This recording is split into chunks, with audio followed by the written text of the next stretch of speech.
Uri ia ona tai au ora, ona tai au tipu, kia tipu tōtika, kia tipu whakahihi, kia tipu ki te pai au ki te ao mārama.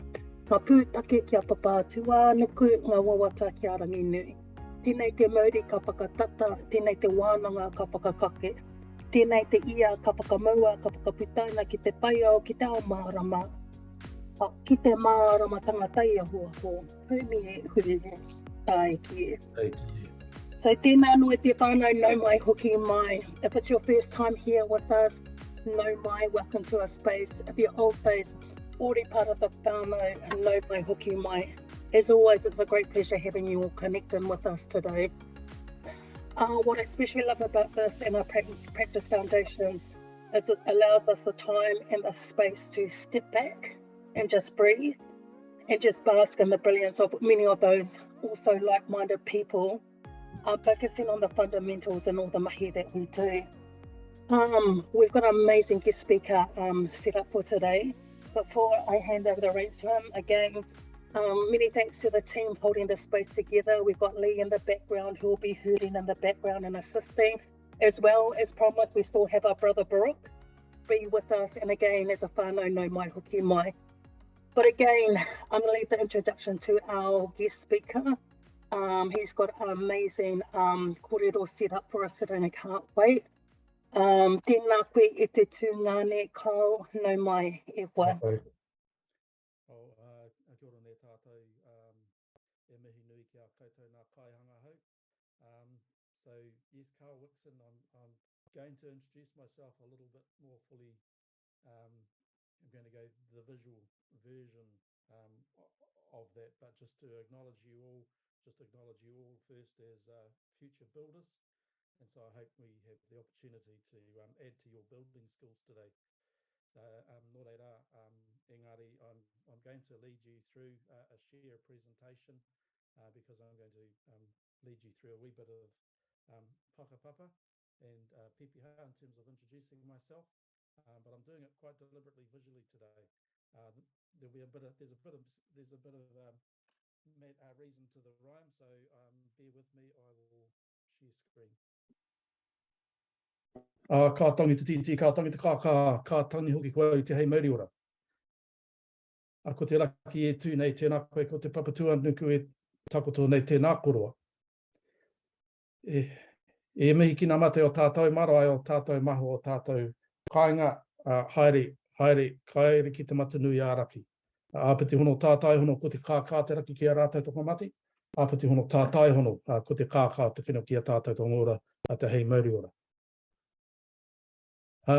Ki te tātoko hākoro, ko auraki te makatapu āraki, ko mōtu pōhui te mauka, te arakiwa te moana, awarua te kai tūturu. Pautama te titi motu, te rau aroha tōku marae. E mihi nui, ki a koutou nā hau e whā, no te tātua kua hui mai e tēnei wā, nau mai, piki mai, hara mai, ki tēnei hui tupa, mō te kaupapa o nā kaianga hau. So, I guess just in the opportunity to introduce myself, part of that quite purposefully is about sharing that pepeha, sharing that whakapapa to locate one's self and to as a basis for connecting with others. So what I want to do is actually unpick and unpack that a wee bit. We're going to rewind. Don't normally do this with pepeha. But I guess I opened with that ka tangi te titi, ka tangi te kākā, ka tangi hoki koe. Now that titi, I have a connection with on one of those mutton birding whānau from the deep south. But the titi we acknowledge in saying this, we acknowledge the titi as our global explorer. So my clever cousin who did his PhD on these birds will tell you they're the longest track migration of any species on the planet at around a 60,000 kilometre annual hikoi around Te Moana Nui Akiwa around the Pacific Ocean. And when they return, that call of the titi is our signifier and it brings insight around the health of the Pacific. Ka tangi te kākā. If you know much about the kākā, you would have heard them chattering in the forest. So they're the gossip monger, the chatterer of the forest. So when we stand up and when this tau parapara is used quite often, opening up before we talk, ka tangi te titi, ka tangi te kākā, ka tangi hoki koau. We're referencing the fact that we've listened out there across the ebbs and flows of the Pacific, and we've listened to the chatter at home. So we're tuned in, so we're fit to speak. And then I opened with that expression, te hei mauri ora. There's a few accounts of the origins of that expression, one with breathing life into Hine Ahuani, the first human being, but secondly also te hei mauri ora being that te hei being that sneeze that expels the liquids on birth before we emerge into light and take our first breath. So te mauri ora, the cosmic and divine energy of the sun that we emerge into on birth as well. And we acknowledge our Sky Father and our Earth Mother, which I'm going to talk about a bit further. And then in my case, I've principally today just referenced my whakapapa on my father's side. My mother's side is also Ngāti Toa Rangatira, but for the purpose of today, being Bluff, born and bred, that's our principal source of identity, is on my father's side with our mutton birding gene pool there. So we acknowledge our ancestral mountain auraki, and I acknowledge Motupohui as the mountain shadowing over where I was born in Bluff there, and Te Arakiwa, the Fovo Strait, and Awarua, which the name originates from Avarua, up in Rarotonga, the name of a twin channels, a harbour there. So when we share this stuff, we are establishing all sorts of connections and whakapapa, and it grounds and places us. It's our Māori GPS. Once upon a time, if you had to travel by water to find someone, it's quite useful to know which mountain to aim for, which ocean to cross, which river to enter in order to find the village and to find the people. And in the sequence of these pepeha, we are also following the flow of water from Rangi Nui down onto our mountaintops, down our rivers, out to our oceans. And in my case, acknowledging Pautama, our mutton birding island off the southwest cape of Rakiura, which is where I spent 2 months of every year growing up, harvesting those birds, and in our, what I would call our whare wānanga, instead of being at school. So the 9-month school year, 2 months for me was in this whare wānanga, the other 7 months were at school, usually talking and writing essays about this place, which always stood me well year after year, and acknowledging our marae there, Te Rau Aroha in Bluff. And acknowledging all of you from the four winds, and in my mihi to you, it was acknowledging everybody coming from various directions. So I guess there's some purposefulness when we share this stuff, and acknowledging that everyone and everything has a whakapapa, that there's always a source, there's always a point of origin, there's always a backstory, there's always a history, and in the deliberate exploring of that, we form connections and bonds that endure. So in the sharing of that too, that's very different from, I guess, connecting with people based on, hey, I'm a, policy manager at MSD, my name's blah, which is very transient and very kind of transactional. So when we share at this level, and we do this in the process of whakawhanaungatanga, of sharing these pepeha, we're connecting at a very human level to the source and the seat of your identity.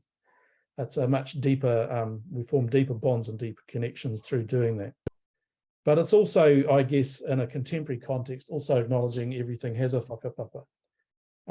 And what we're talking about today and what I'm sharing today really is talking about a whakapapa-based model Two, I guess, if you Googled me and found my little strap line, it said my kaupapa is designing Māori futures and making shift happen. And so what I'm sharing for you today is, I guess, is an Indigenous model, an ontological model for that kaupapa. The closest proxies for it in terms of stuff that's probably more familiar is your, design thinking, circular design, human-centered design, user experience design, most of which of Western origin, and most of which have a whakapapa and roots primarily in the US. So what I wanted to just acknowledge first is actually look at that whakapapa. So to think about that sort of whakapapa of design thinking in Aotearoa NZ. So knowing where stuff has come from helps see it for what it is and understand it. So, but I want to put this in our context here. And also it's partly the journey I've had through this process. So I'm going to go back almost 20 years to 2003. In fact, the genesis of it was 20 years ago, when the government of the day was looking for some silver bullets to help grow the economy. And they identified technology, design, and science as those kind of three areas of focus. And they convened a task force for each one to develop a national level strategy to use those things to boost economic development. So in 2003, we had this design task force established, and they developed and released a strategy called Success by Design. And of course, like most things, when there's a government imperative and a strategy, they throw some budget behind it and it gets dispatched into agencies. In the case of that particular strategy, it got dispatched in two directions. So one through New Zealand Trade and Enterprise that established the Better by Design program, and the other through the Tertiary Education Commission to look at embedding design and design process and design thinking into education. So I ended up walking and working on both sides of that split. So through the Better by Design program that initially was established as a sort of almost a design audit kind of process of our export companies. But as IDEO and the D School, the Hasso-Plattner Institute of Design, and Tim Brown, who, if you've read much about design thinking and stuff, you'll know who Tim Brown is.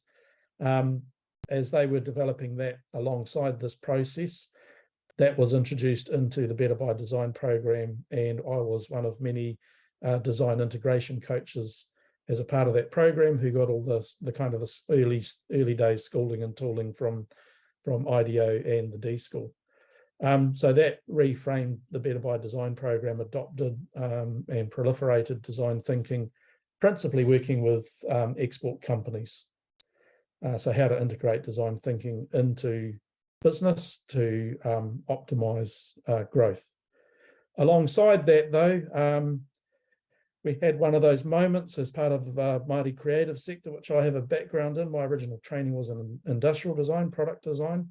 And there was a group of us at the time were developing programs with Te Wānanga Aotearoa. I was working on the development of their creative programs, in particular the Maunga Kuratoi degree in Whakairo and Rāranga and our traditional arts and disciplines. And we looked across at Better by Design, and we kind of said, well, everything that was being described as giving design a competitive edge, we actually figured Māori had an even more competitive edge. So we sort of launched the tongue-in-cheek Even Better by Māori Design kaupapa, and we took an opportunity to explore that through a project called Awatoru under the mana and the mantle of Te Wānanga Aotearoa over a period of 2 stages over a period of half a dozen years of developing our own model and approach to working within our Māori enterprise and economy sectors. So we did mahi with tourism, primary sector, and a lot of other areas. So, and through that, we also identified the need to formulate and establish a national Māori network of Māori professionals and practitioners under that kaupapa of designing Māori futures. So not exclusively designers, anybody and everybody who wants to subscribe to that kaupapa. So people have come out of architecture, design, landscape architecture, design for social enterprise, environmental, domains and so on, and formulated that. And alongside the Better by Design kaupapa, for me, being one of those design integration coaches, was a little bit like wearing a jacket that didn't quite fit, that I had some inherent discomfort with the American model and the value systems behind it, and what I considered to be quite an extractive process. So we continue to formulate our own approach alongside that program. Where the kind of things potentially intersected a wee bit is off the back of that design thinking work, sort of co-design as something explicit and specific emerged. And it started out primarily as design thinking practice, relabeled as co-design, and extended beyond economic development. Alongside that, we were developing our own kaupapa Māori practice, which is inherently collaborative anyway, based on our tikanga. So the merging of, I guess, some of the best thinking of both worlds. When co-design emerged, I guess the offshoots of the Better by Design program weren't just new methods and approaches, but also new businesses. So a lot of the design integration coaches you'll find established and working in some of those companies like ThinkPlace and Creative HQ and other areas. So continued that practice out in private practice outside of NZTE funding. So we've got that area of design thinking, user experience design, human-centered design as merged as disciplines. Tim Brown had an oh my God moment not that many years ago when it suddenly dawned on him that human-centered design was too human-centered, that we'd somehow in the process forgotten about our natural world and environmental well-being. And the sort of the band-aid fix in my mind was to develop circular design as an environmental focused discipline, but arguably quite devoid of a human focus. So we've sort of got human and environment, two different almost disciplines split from one another, which doesn't sit comfortably in Te Ao Māori, where through whakapapa the two are inextricably interlinked. So that's sort of, I guess, the context of the emergence of what I've referred to as Whakapapa-centered or Whakapapa-led design. So Māori processes that are more integrative of both human and environmental thinking. So that gives you a little bit of backstory. Why I think it's useful to know too is I know many of you work in government agencies that will have co-design written and described everywhere and out there in bids and tender documents and projects, and co-design has become the mantra, and it's also there in the languaging of Te Arawhiti, the Ministry for Māori Crown Relations, in terms of a good tiriti partnership approach.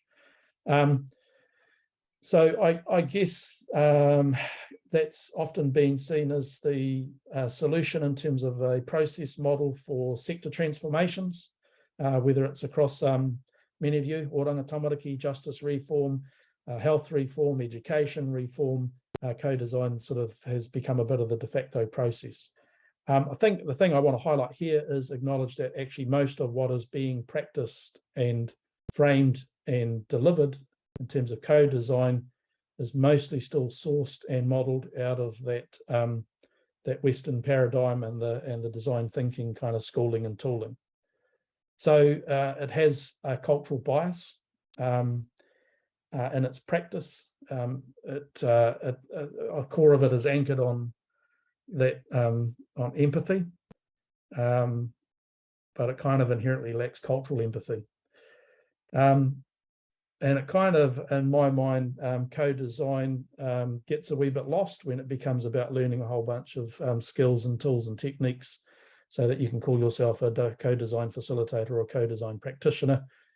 That's a bit like learning how to use Microsoft Word and calling yourself a poet.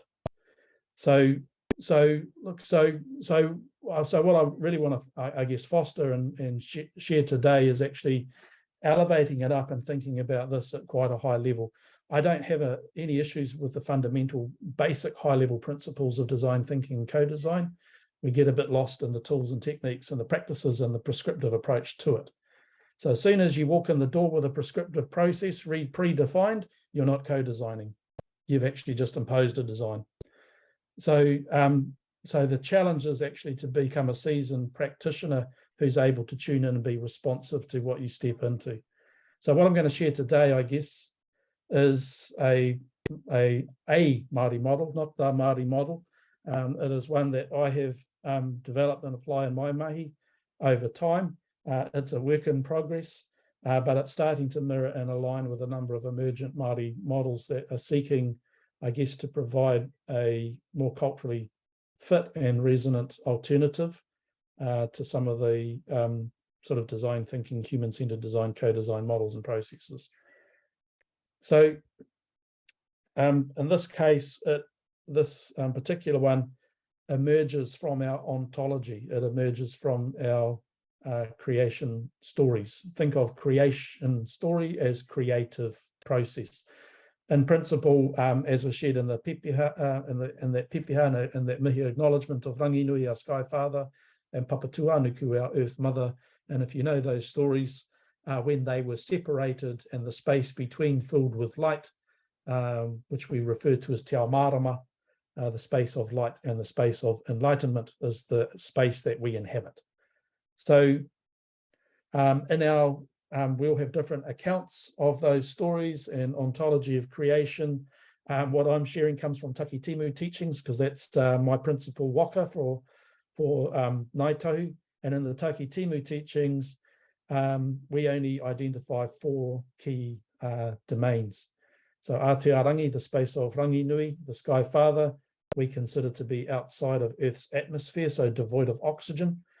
And Papa Tuanuku, the Earth Mother from the surface of Earth below. And in between, in that kōrero, we just have Te Taiao and Te Taimoana. So Te Taiao is the oxygen world inside Earth's atmosphere and above the surface of water and Papa Tuanuku. And Te Taimoana is our water world, everything from the surface of the water down to Papa Tuanuku. So that's a very simple framing, but it's also part of our whakapapa kōrero. I guess the other thing is actually thinking about in that kōrero of Rangi and Papa, how we are all connected by water. And there's many accounts and elaborations and descriptions of Wairua, but this is a simplistic one I'm sharing here, which is those 2 waters being Waiorangi and Waionuku.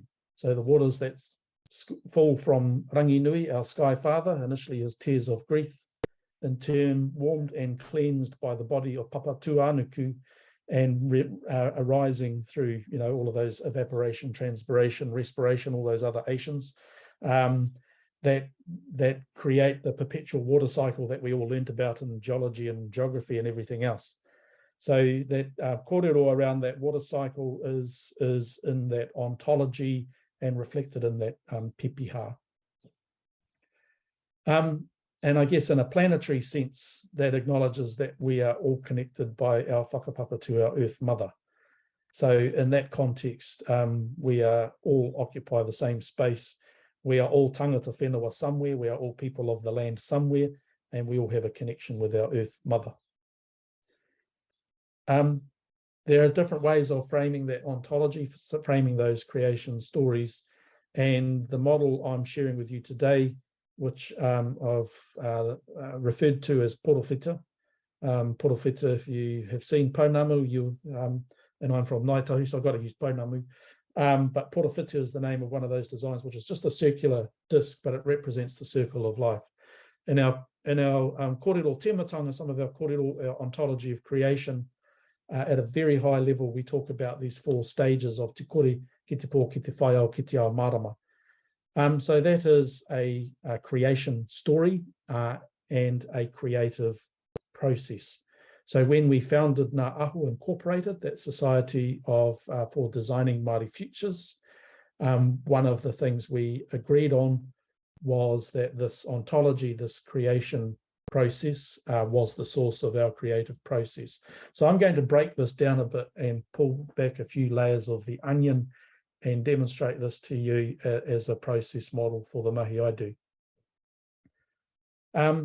So I guess the first thing is to acknowledge those various stages. So te kore in this context, we acknowledge as the void or the emptiness. If you think about Big Bang Theory, yes, this is Big Bang Theory as well, that the universe started with nothing. and slowly that stirring of and coalescing of cosmic energy. So it goes through into Te Pō, into all the stages of darkness and the night. If we think about this in terms of our sleep cycles and our thought processes, it's also that space of the emergence of subconscious thought. If we're in sleep into kore, that's when we've got no subconscious thoughts happening, where our body's just in its healing process. That cosmic energy that coalesces, some would describe as our source of mauri, the vibrations that create matter and get embedded in matter. And in this subconscious space here, our dream space is also a space of wairua, which I'll elaborate on in a moment. And then in this process, we go from nothingness through all these various stages of darkness towards the dawn, or towards the moment of the Big Bang, where that energy is coalesced and there's that spark of ignition, or also the spark of first light at dawn, the creative spark, the Big Bang. So this is also where in birth process we emerge into light. So this is where thoughts become conscious and we start to see and vision and formulate ideas. And it is the space of whānau, which I will elaborate on as well. Then we enter Te Ao Marama. Should have a macron over that, eh? Te Ao Marama, the world of light, the world of enlightenment, the physical, our world of our physical being, of manifestation, of the living world that we all occupy and function in on our day-to-day basis. So part of the challenge in this is we tend to function in Te Ao Marama majority of the time. We're quite unaware of these other spaces and stages of what's going on. In our business world and in our workplaces, we tend to function principally in Te Ao Marama, which is a more rational space, a more pragmatic space, a more process-oriented space. It is the space in which we kind of structure protocols and disciplines and activity and things that we apply in our day-to-day mahi. In our social fabric and structure of Te Ao Māori, this also gets broken down to thinking about our the words iwi, hapu, whānau, and whenua that you might be familiar with to varying degrees. Iwi is used for tribes, hapu at the sub-tribe level, whānau for the family unit, whenua for the land. They all have dual meanings. So iwi also associates with koiwi, the bones of our tupuna, which can be seen in both spaces of mauri being embedded back in the whenua. Hapu is also the word for pregnancy, the state of being pregnant. Whānau, the act of birth and family. And whenua is both the land, but also the placenta, the afterbirth. So that practice of whenua ki te whenua on birth, of returning the whenua, the placenta, to the whenua, the land, is also part of re-imbuing that source of life back in Papa Tuanuku. So these are all cyclic loops. As I said, the layers of the onion. There's a universal logic and system order and process model to all of this. In that space too, that does span those domains of ranginui, Papa Tuanuku, Te Taimoana, and Te Taiao. So if we think about the state of Te Pō, the state of being hapu, of being in utero, we are in a liquid world. So while we are in utero, we are in Te Taimoana. That will become a bit more relevant as I explain a little bit more of this. When we emerge into Te Ao Marama, the world of light and enlightenment, we emerge into Te Taiao, into the oxygen world, the world of light. You recall I mentioned that saying, Te Hei Moriora.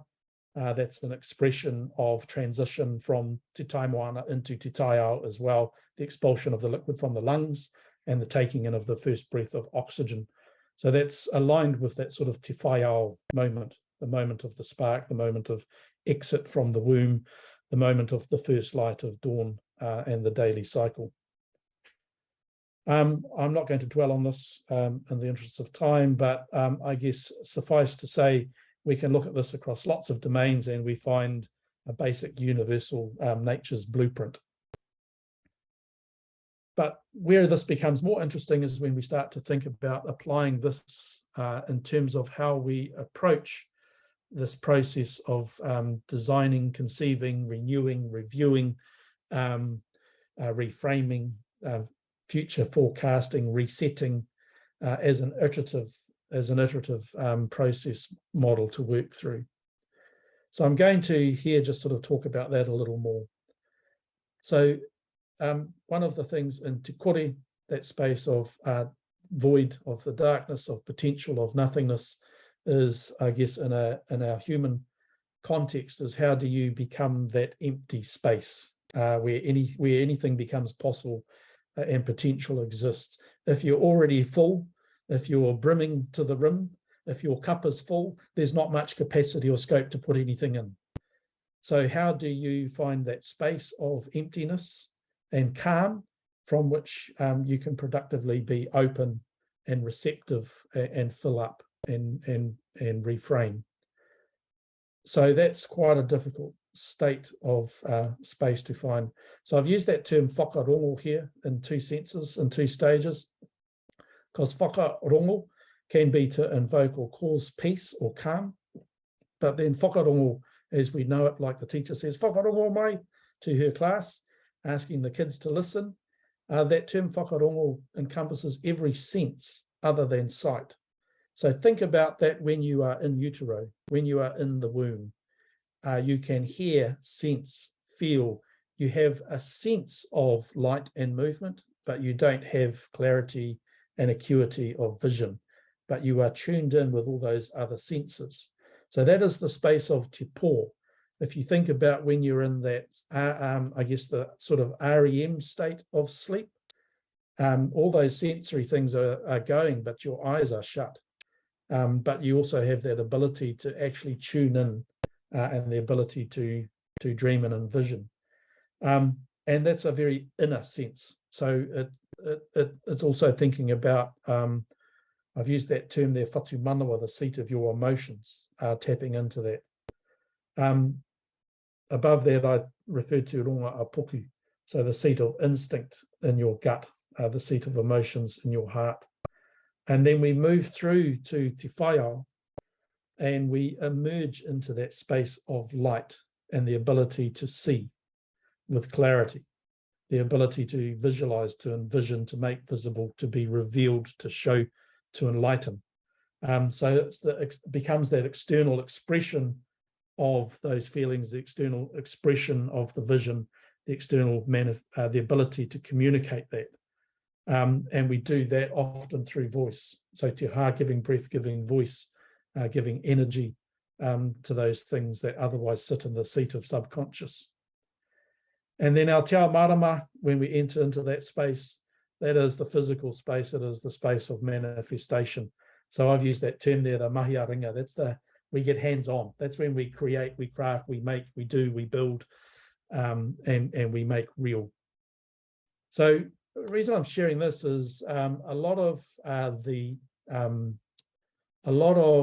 implementation, I would say, and deliberately use that word implementation too, because it's there in te ao marama. A lot of the implementation of those processes like design thinking and stuff, in my experience, they tend to just circle around in that space 4 there. They tend to circle around in te ao marama because we've got logistics, we've got a process to run, we've got people to have a kōrero with, and we don't often go back into that deeper space that opens up greater windows and greater insights into, I guess, the rhythm, the rhyme, and the instinct and the feelings of people that normally are the windows into opportunity. So if we think about the seat of emotions, that whatu manawa, emotions are normally our greatest flag to insight, to places of insight, because they sit deep in that seat of emotions. So how do we create the spaces where we go into that kind of seat of instinct and seat of emotion, and the opportunity and the ability to dream rather than just vision? So it's a space that's conducive to really deeper thinking, deeper reset, wider opportunity. So I'm going to now kick into all of the stuff is great to talk about. You want to know how do you do that? So, so I'm going to just take you through one small exercise that picks up, I guess, a wee part of that process, or takes us on a little quick loop, a little quick journey through this together and independently. So what I'm going to ask you to do is, what you can see there is I've listed 10 kaupapa. You can see them down there, everything from climate change to water to poverty, etc. So I want you to kind of scan through that list of 10 and choose something that you have some feelings about, that resonates with you, or generates the strongest response from you, the strongest feelings for you. What we're going to do shortly is we're going to ask you to sort of break out into groups, into, I've described a kaupapa whānau, your cause allies, so groups of people who share in your choice of kaupapa. So, so again, just to repeat, I want you to look at that list and think, which one do you have the strongest kind of feelings or responsive, instinctive response to? We're going to shortly go into breakout rooms, and initially, we're not going to delve into conversations around that kaupapa. It's an opportunity for a wee bit of whakawhanaungatanga, a wee bit of just working out who you are with. So I'm going to ask you, and it's going to only be a 10-minute exercise, no longer. And you might find there's groups of half a dozen or 8 or so of you. So do the maths. You're going to have a maximum a minute each to kind of share who you are. I've framed that question in 2 ways. No accident when Māori quite often meet somebody and say, ko wai koe, which water do you come from? Or no hea koe, where do you come from? In that question really is a question about asking about the source of your identity. So when you introduce yourself to others, I want you to think about locating yourself, introducing yourself where you are from, based on that sense of your source of your identity. It might be where you currently live, it might be overseas, it might be somewhere else in this country. The reason we do this, and I'm not going to elaborate on this today, that's another whole workshop around the purposefulness and whakawhanaungatanga. We engage with people at a more intimate, personal level when we tap into the source of their identity. It's not out there running around in te ao marama as to what you do every day and where you do it and what your job title is. That's all transactional and transient. We're talking about you, the seat of your identity, who you are as a person. So I'm going to stop sharing screen, and Baruch is going to give you some directions. So just a reminder of what we're doing. Choose a kaupapa. There's some breakout rooms assigned with each one. If you find we've got 20 people in one kaupapa, we're going to ask people perhaps who are capable to jump rooms. So think about what your option 2 might be in case we get overloaded in one space. But I'm going to now stop share and hand that over to Baruch to give you a bit of instruction from here. Hopefully you've had a wee bit of an opportunity for everyone to share a bit of their magic sauce in terms of where they're from. As I said, I think even when I was one of those design integration coaches for Better by Design, using the empathy tools and techniques and approaches and processes, the risk with that stuff is it can be just very transient and transactional.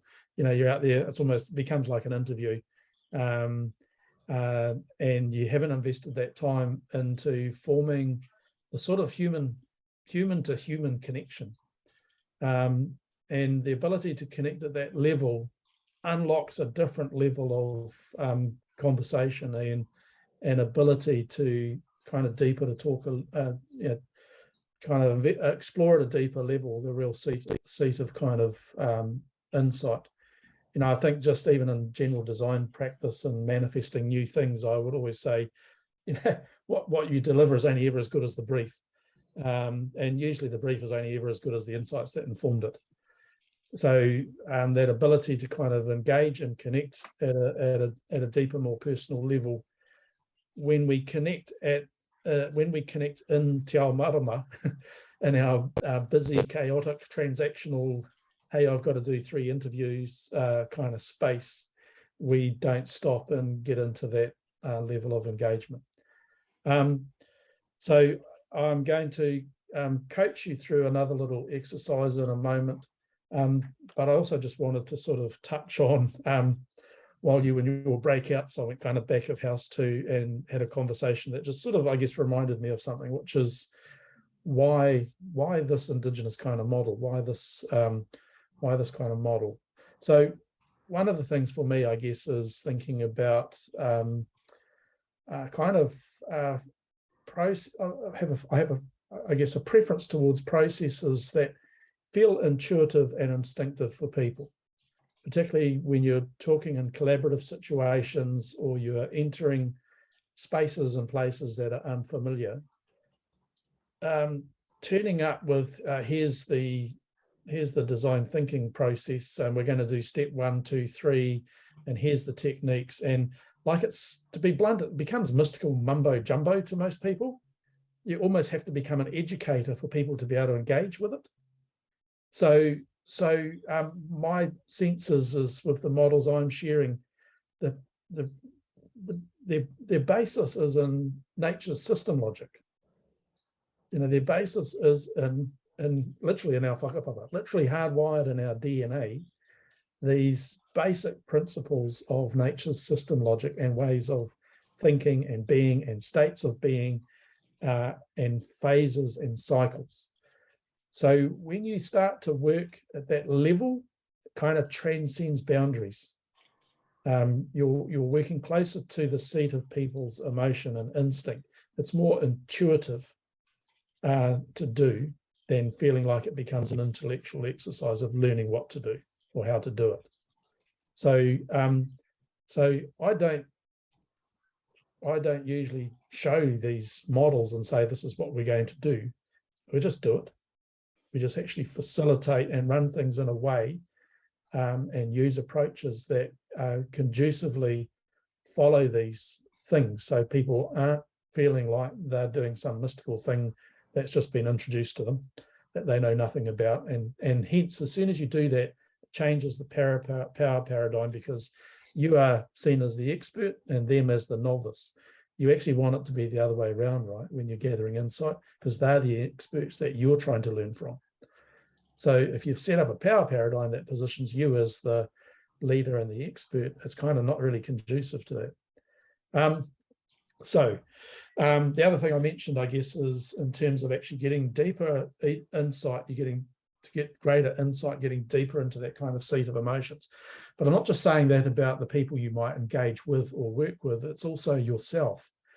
It's like I said, you don't want to turn up as that full glass, full of clutter and thinking about, did I leave the iron on, and when's my next meeting that I have to go to. In these engagements, obviously being present is really important, but also being receptive, being able to actually absorb and be receptive and engage with everything around you. So that's where this model of thinking about those stages of te kore and te pō become really important.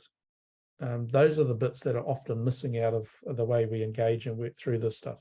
So I'm going to do an exercise now of briefly taking you as close as I can on an online Zoom in a few minutes into at least the semblance of a little example of taking yourself into that space. So I'm going to go back to sharing screen again. And I'm just going to talk you through something now.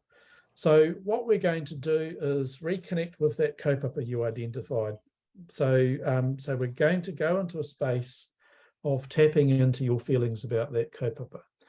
And to do this, remember I talked about those spaces of whakarongo, to be able to render yourself into a space of calm and peace, and then to whakarongo, to be able to tune into your inner senses.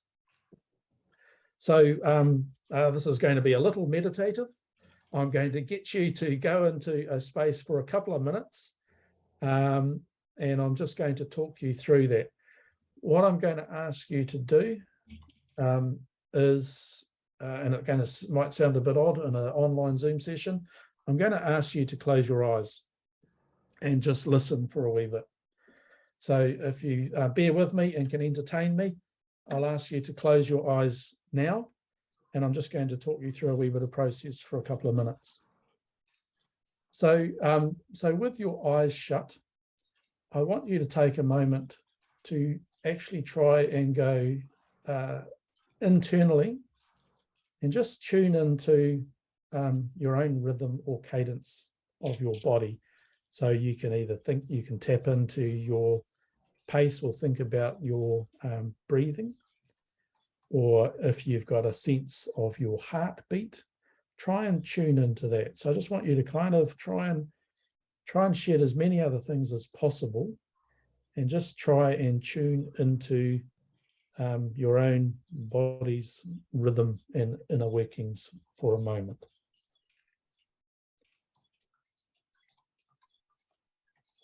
So find that thing, whether it's just tuning into your breathing or tuning into your pulse or heart. Hopefully not too many external disturbances around you.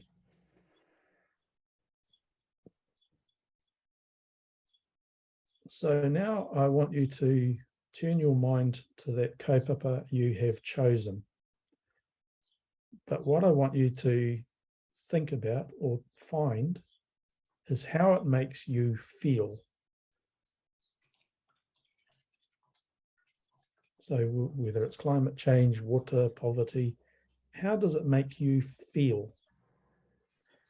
Now, if it's not clear, we know what feeling words are. They're all those emotive words like angry, frustrated, excited, inspired, words that describe the way you feel about that kaupapa. So I'm just going to go quiet for a moment. I want you to actually just find what that feeling is, to the point you can put a name on it.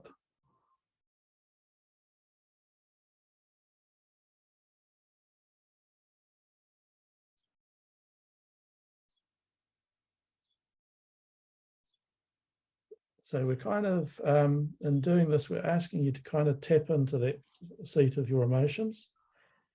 But now we're going to surface it a little bit to the next level. So I want you to now think about, to attach to that I feel, whatever. I feel angry, I feel excited, I feel inspired. If you've got that phrase in mind, I want you to add the because. Why? Why do you feel like that? I want you to explore why you feel the way you feel about that kaupapa, to the point you could express it in a few words. I feel angry because, I feel happy because, I feel excited because, I feel excited because. So to be able to articulate the because. Why do you feel the way you feel about that kaupapa?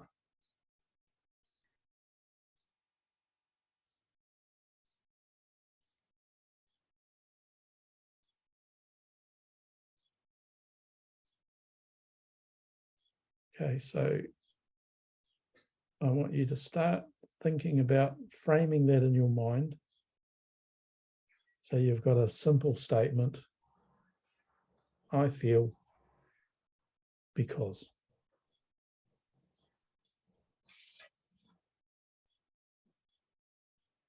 Right, okay, we're going to, so our first stage there, we tried to go right internal and shed everything else into that space of te kore. We went swimming in the darkness of te pō into our seat of emotions. Now I want you to open your eyes. Here's our te whaiao moment into the light of day. And we now have the ability to express. So we can start to externalize. So in birth process, we've left the womb, we're out in te ao marama in the world of light. In sleeping process, we've swum in the darkness of the seat of emotions and in the darkness of internal thought. And we've now out into the world of light, we're awake and we can express.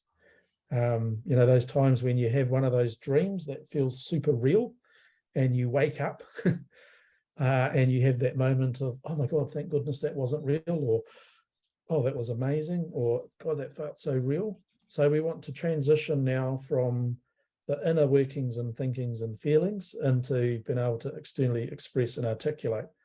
So what I'm going to do now is we're going to reconnect with that kaupapa whānau, your cause allies, your kin that you just had the opportunity to connect with previously. And we're going to go into the next little step. So I've just also, you just see on the screen I'm sharing at the moment, I borrowed a little quote from Einstein there. He was quite clever. But, sort of this little phrase from him, I think 99 times and I find nothing. I stop thinking, swim in the silence, and the truth comes to me. So what happens when we kind of step out of the busyness of te ao marama and we take a moment to kind of look inside and kind of be more open and sensory, to tune into that seat of emotions, to tune into instinct, the seat of wisdom. Knowledge is in the brain, wisdom's all pervasive. So what we're going to do now is we're going to throw you all back together with your kaupapa whānau for a dual purpose. I want you to all be able to share your I feel. You don't need necessarily the about, because you're all about the same kaupapa. I feel because. Keep it really short and concise. This should roll off the tongue in one little sentence, not an essay. I feel angry because blah, blah, blah. So clarity and brevity. What we're going to do is you're all going to have the opportunity to share that with each other.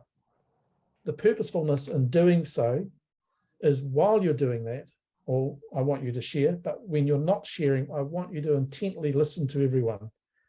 What we then want you to do is to actually find the threads that weave it together. What are the recurring themes? What is the points of commonality and resonance? So I'm going to give you, that's incorrect. It says 15 minutes there. We're going to give you 10 minutes. So we want you to jump into your previous breakout rooms. I'm going to stop sharing. Jump into your previous breakout rooms. We're going to have 10 minutes, the opportunity to share your I feel because, and then do that reasonably quickly. That shouldn't take more than about 5 minutes, so that you've got 5 minutes then to just regroup and go, what did we hear from each other? What were the recurring thoughts, threads, feelings? And then in emerging, we're going to ask you to, we don't have time in this Zoom to do a full share back verbally, but we're going to ask you to nominate somebody or emerge just with a little descriptor. Our kaupapa is, we discovered, and kind of we need to. So I've framed it that way. This is what it's about, what we discovered, and turn it into a little kind of point of action. So how would you move this thing forward? We need to. So our kaupapa is, we discovered, we need to. So part one, share your I feel because. Part two, have a wee conversation.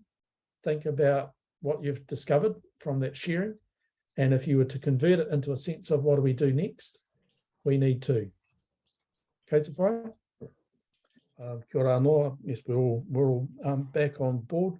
I hope you've managed to have the time to. Oh, we're still populating back in. Still turning up. Someone was just saying something really incredible and then it got cut off. Yeah, that's what happens with the speed dating version of these posts. It's like the date ain't over.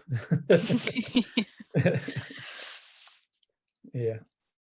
So aroha mai, I know, as I said, we're sort of in a short space of trying to go through a lot in a short space of time, to the extent we're kind of, we're like that skipping stone skimming across the surface. So we're not going to get to stop and drop anywhere, but I'm kind of hoping that just being able to share that with you today has given you maybe a window and a view into some different thinking, some different ways of framing, some different dimensions of consideration, whether they resonate with you or not. I hope you kind of find something in it. But in our little breakout room, the back of house thing, I guess I was just talking about how I mentioned about when we tap into kind of nature's system logic. What I find these basic principle, system, I'd call it a cultural systems logic that is based on nature's system logic.